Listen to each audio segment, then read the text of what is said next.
రామాయణంలో ఒక చిన్న సంఘటన కాని మొత్తం యుద్ధాన్ని మార్చేసింది. ఆమె పేరు శూర్పణఖ. రాక్షస వంశంలో పుట్టిన మీనాక్షి అందంతో, అహంకారంతో కలిసి పెరిగింది. ఆ స్వభావమే ఆమెను శూర్పణఖగా మార్చింది. భయంకరమైన రూపం, అగ్నివంటి కోపం. ఒకరోజు పంచవటికి చేరిన శూర్పణఖ రాముడిని చూసి మోహంలో పడింది.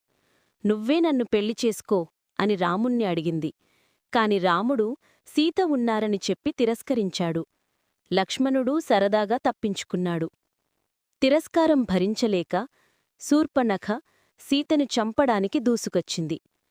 అదే రామాయణాన్ని మార్చిన క్షణం. లక్ష్మణుడు కోపంతో ఆమె ముక్కు, చెవులు నరికేశాడు.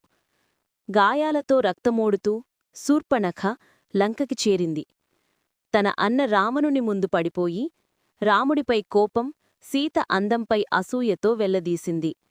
అన్నా, సీత అనే మహిళను తీసుకురా, రామునిని నాశనం చెయ్యి. శూర్పణఖ మాటలు రావణుని కోపాన్ని అగ్నిగా మార్చాయి. అక్కడినుంచి మొదలైంది సీతహరణం, హనుమంతుడి లంక దహనం, రామరావణ యుద్ధం. చిన్న పాత్ర అయినప్పటికీ ఆ ఒక్క మహిళ ఒక మహాయుద్ధానికి నాంది పలికింది. అదే శూర్పణఖ కథ. వీడియో చూసి లైక్ చేసి సబ్స్క్రైబ్ చెయ్యండి.